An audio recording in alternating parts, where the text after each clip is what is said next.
Let's get started this morning.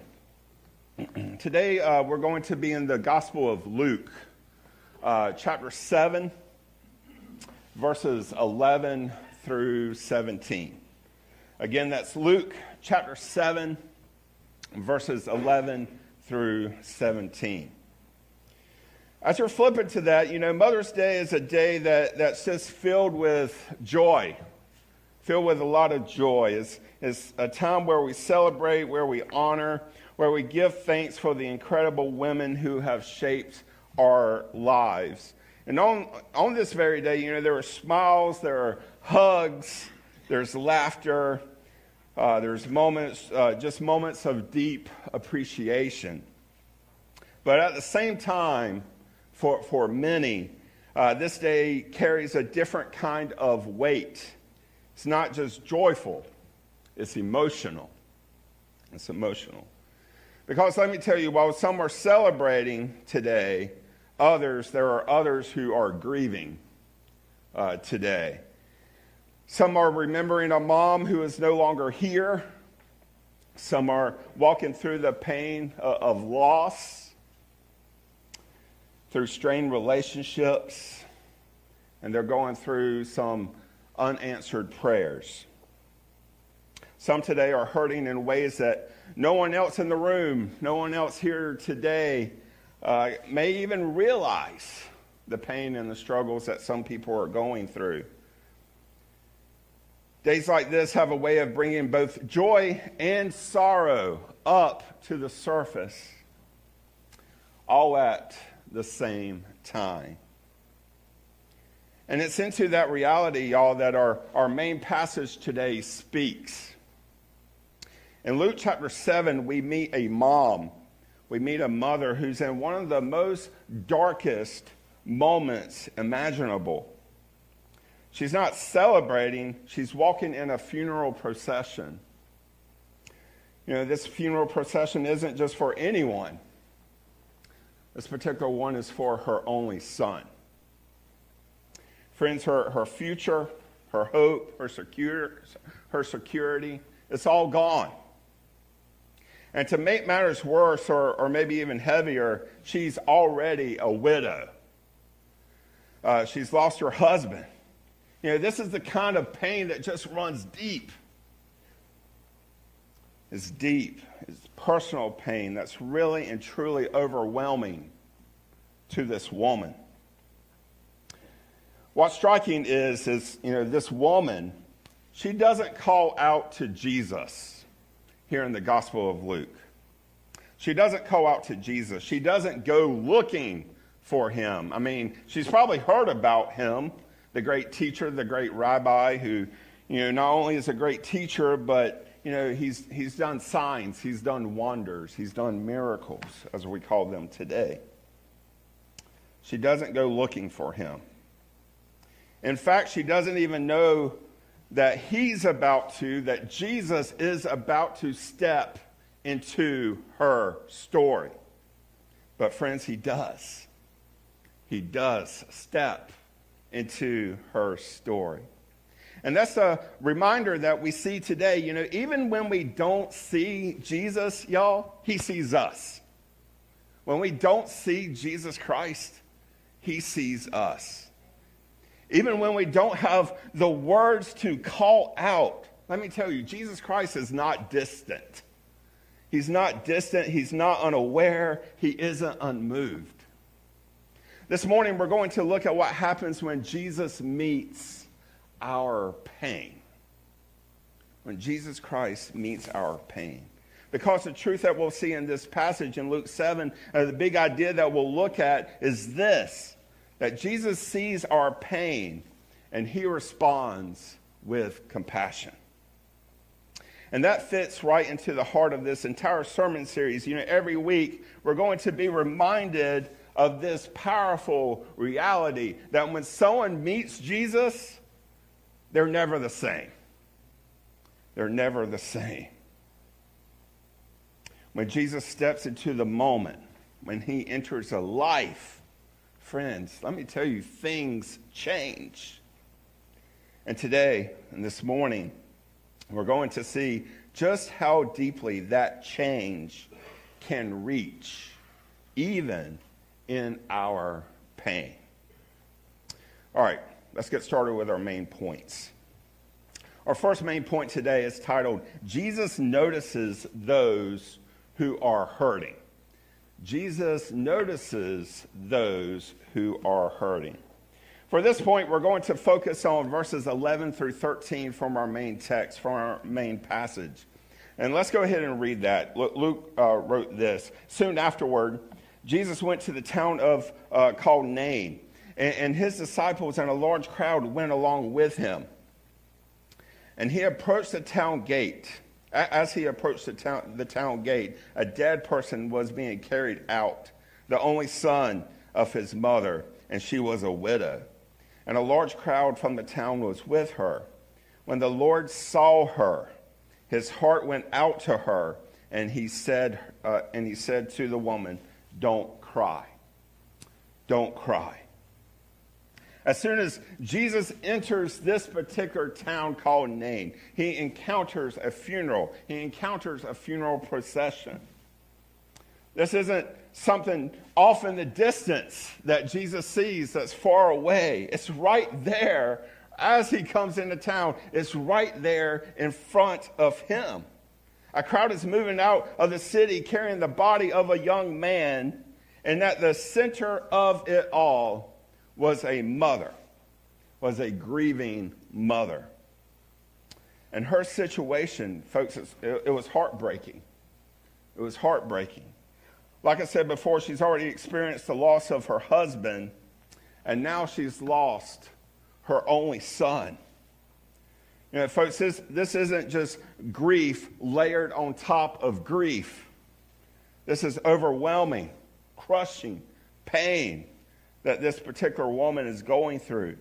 And in that culture, the loss meant more than just emotional heartbreak for her. It also meant uncertainty, and it also vulnerability. It meant those couple of things. Without a husband or a son, she would have had faced a very difficult and also unstable future.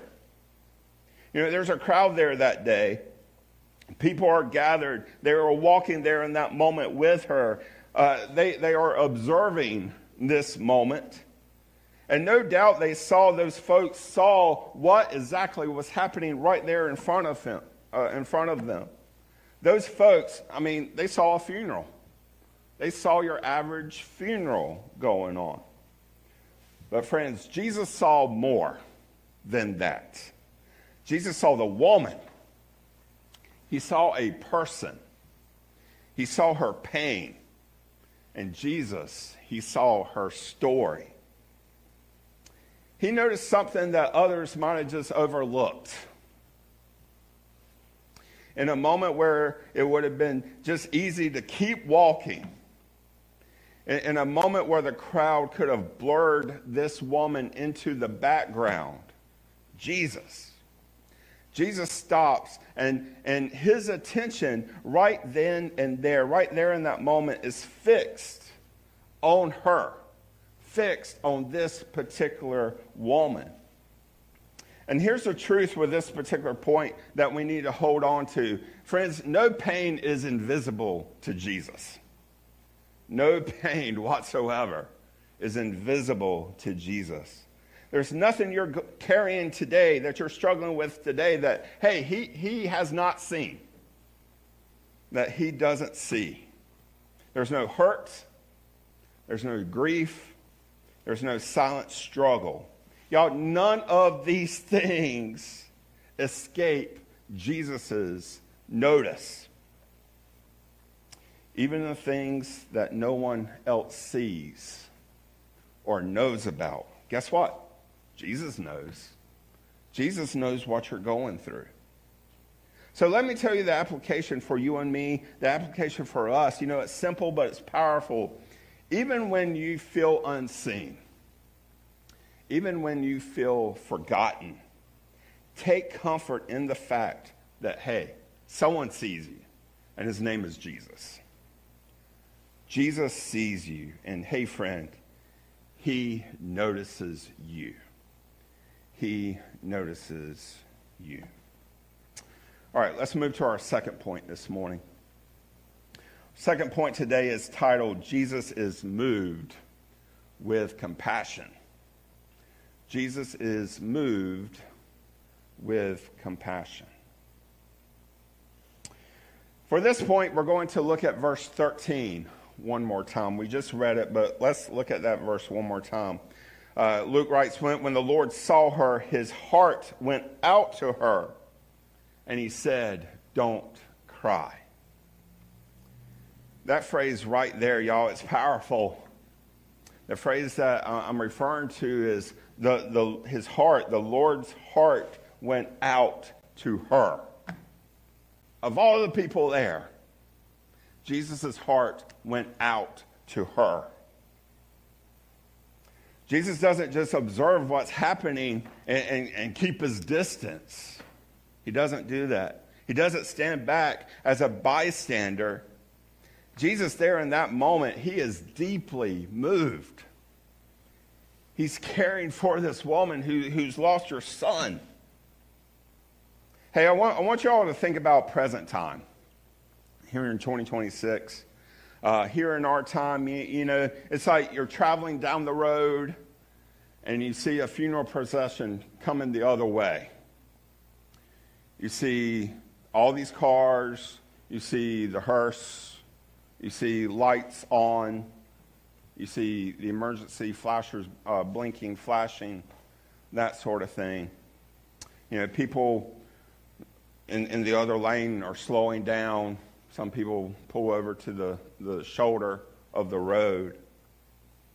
You know, for a moment, you may feel sorrow for the family, for the friends of the people, of the person who had just died. But 9 times out of 10, maybe 8 times out of 10, you're not going to feel the same way that Jesus Christ felt for this woman, for this widow. You're not going to feel that. Y'all, what he felt for her, this wasn't just surface level concern. This wasn't detached sympathy. What it was compassion. Compassion that comes from deep within.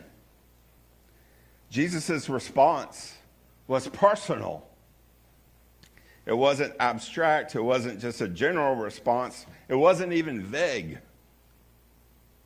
Out of all the people in the crowd that day, Jesus' sole focus was on her, was on this woman. And then he spoke. And then Jesus spoke. He told the woman, you know, they must have made eye contact. But he told the woman 2 words, don't cry. Now, him doing that, you know, it's important. It's very important. He was not dismissing her grief. He wasn't telling her to just ignore the pain or just pretend that, hey, everything's going to be just fine. Everything's just going to be okay. He wasn't doing any of that. This command, these 2 words, don't cry, they were not cold. They were not careless words. Those words were gentle. They were full of care. And at the same time, those 2 words, they carried authority. Jesus is stepping into her situation with both tenderness and also with power. He doesn't go around her grief. What he does is he steps right into it. He stepped right into her grief. Jesus meets her in that moment of heartbreak. He draws near, he engages, he allows himself to feel what the woman was feeling at the time. Hey, here's the truth that we need to hold on to for this particular point or in this moment. Jesus doesn't just see your pain, he feels it. He feels it with you. Just doesn't see it. He feels it. He's not distant from your hurt. He's not unmoved by your grief. I'm telling you, whatever you're going through today, or whatever it is you're carrying around with you today, man, Jesus' heart responds to it. His heart does that. So here's the application for us with this particular point. Y'all, bring your pain to Jesus. Bring your pain to Jesus. Bring it to him, just knowing that his heart is full of compassion. You don't have to hold on to it. Whatever it is you're going through, you don't have to just hold on to it. You don't have to pretend. You don't have to carry it by yourself. You don't have to carry it alone. You can bring it to Jesus. Because when he sees you, his heart moves toward you. All right, let's move to our third point today. Our third and final point this morning is titled, Jesus has power over hopeless situations. Jesus has power over hopeless situations. We're going to look at the remaining verses in our main text, in our passage this morning. Let's read verses 14 through 17. Luke writes this, then he, talking about Jesus, went up and he touched a bier they were carrying him on. And the bearer stood still. He said, young man, I say to you, get up. The dead man sat up and began to talk. And Jesus gave him back to his mother. They were all filled with awe and praised God. A great prophet has appeared among us, they said. God has come to help his people. The news about Jesus, the news about what he had done spread through Judea. And Luke writes the surrounding country. Now that word there in verse 14, bier, B-I-E-R, it refers to the stretcher, the gurney, the platform that the dead son was on, the body was on. It's something that they carried him on during a funeral procession. And what Jesus does here is shocking. He goes up to this thing that this body is on, and he touches it. He touches it. And with the Jewish faith and also in that culture, what Jesus did at that moment would have made him ceremonially unclean. But does Jesus care? No. He goes up and he touches this stretcher kind of thing. But other people, it's like, man, what are you doing? They're kind of probably freaking out a little bit. Because that's something you didn't do. It was something the majority of people avoided.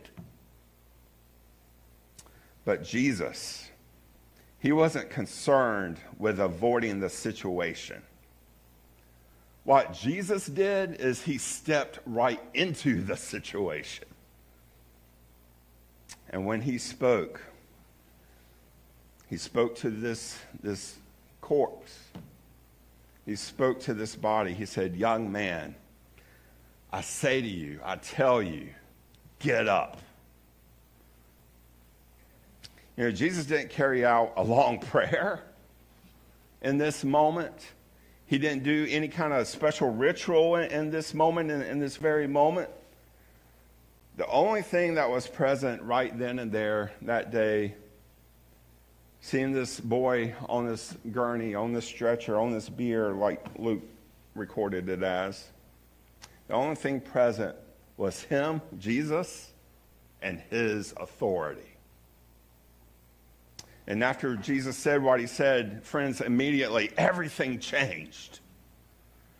Everything changed. The son, the dead man, he rose, he sat up, and Luke told us that he began to talk.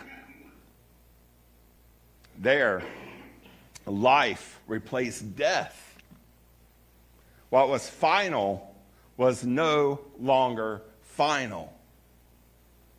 And then in one of the most beautiful moments here in this Luke 7 passage, The boy sat up.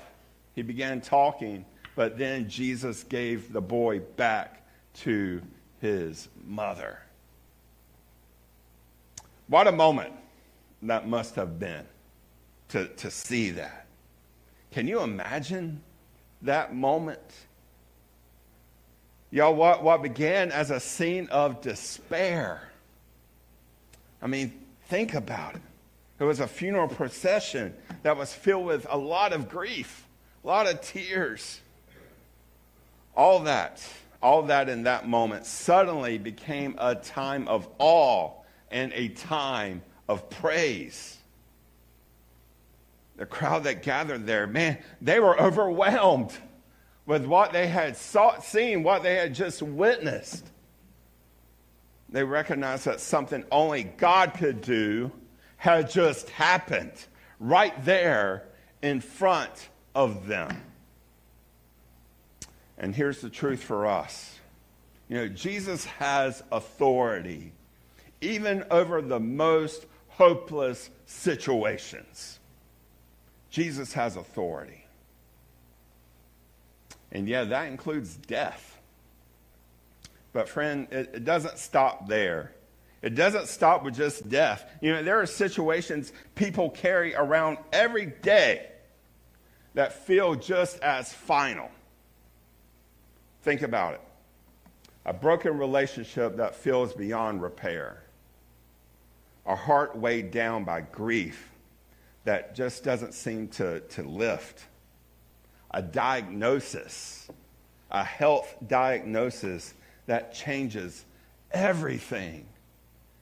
Hey, even a struggle with a sin or addiction that feels impossible to get over, to shake, to overcome. There's also seasons of loneliness, seasons of anxiety and or discouragement, where it feels like nothing in one's life will ever change. All of those, you know, those are places where hope feels like it's gone. But what feels final to us is never beyond the power of Jesus Christ, our great Lord. Folks, Jesus steps into places that sometimes we often write off. He speaks into situations we think are over. And he, again, talking about Jesus, he has the authority to bring life where one could only see loss. Jesus has the authority to bring life into a hopeless or a lost cause. Hopeless situation or a lost cause. So here's the application here for us. Whatever feels hopeless in your life today, bring that to Jesus. Do it. Bring it to him. Because what feels final, what may feel final to you, is never beyond his great power. As we come to the end of the sermon today, don't miss what makes it so powerful. Don't miss it. You know, the grieving mother from the passage today didn't go looking for Jesus. But hey, Jesus came to her. Jesus came to her. In the middle of the woman's darkest moment, when she was overwhelmed with loss and likely just trying to take one step at a time, Jesus Christ stepped into her story. He noticed her pain. He was moved with compassion. And he changed her situation. And y'all, that same Jesus, guess what? He's still meeting people today in their pain. He's still meeting people today. Hey, on this Mother's Day, that's a truth that each of us should hold on to. That Jesus Christ is still meeting people in their pain today. Whether your heart is full this morning or whether it feels heavy, whether you came here celebrating or you're quietly carrying around something that's difficult, whatever it is that describes you, just know, friend, Jesus sees you. Jesus sees you. He cares for you. And friends, let me tell you this too. Jesus, he is able. He is able. He's able to meet you right where you are. He's able to step into what feels overwhelming in your life right now.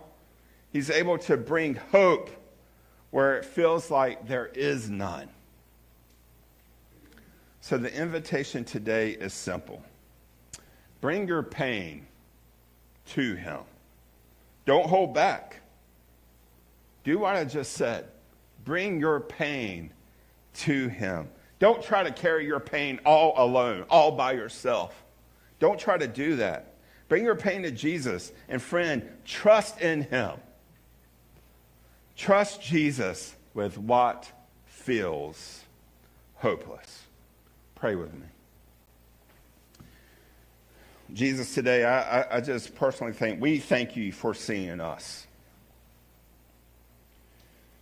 Thank you that no pain we carry is hidden, Jesus, from your eyes. And no burden that we carry is too heavy, Jesus, for your heart. On this day, on this very day, we lift up every person who is hurting. God, I'm sure we have some here in our midst this morning. I know we do. But we lift up every single person who is hurting. Those who are grieving, those who feel alone, who feel by themselves, and those who are carrying around silent struggles. Jesus, remind us that you are near. Jesus, you are always near. Remind us that you care for us deeply. And Jesus, that you are able to do what we cannot. Help us to bring our pain to you and to just trust in you with what feels hopeless. Jesus, we love you. We love you, Jesus. We love you, Lord, and we thank you for your compassion, the great compassion that you have, and the great power, Jesus, that is at work in our lives. Jesus, we pray all this in your great and your most wonderful name. Amen. Hey, so during this invitation time this morning, I've done this, in a few other sermons here at Stony Brook. But during our invitation time, like I said, I know some of you are struggling with hopeless situations. I do. Our closing song this morning is the song that we've sung, many times over the last year or so. But the song is "Don't Stop Praying."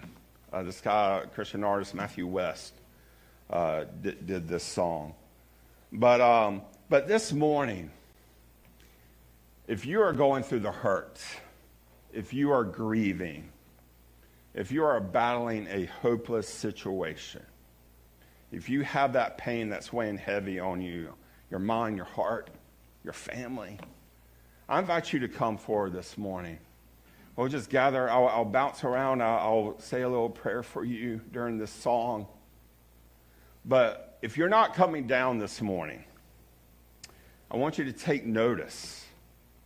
You may know their names. You may just know their faces. But take notice of the folks that do come forward this morning. They're coming forward because they're going through something. But the song says, "Don't stop praying." Remember these people in your prayers today when you leave here throughout this week, throughout this month and this year. Remember these people. Jesus shows up in ways. He showed up in the woman's case today in her situation that we read about from Luke 7. But the more people pray about certain situations and hopeless times or situations, things that people can't just seem to shake, hey, the more we can pray, the more Jesus is showing up. So this morning, as we're singing this song, if you're battling something, something hopeless, a hurt, a grief, grief, whatever it is, I invite you to come forward. But let's stand together and let's sing this song.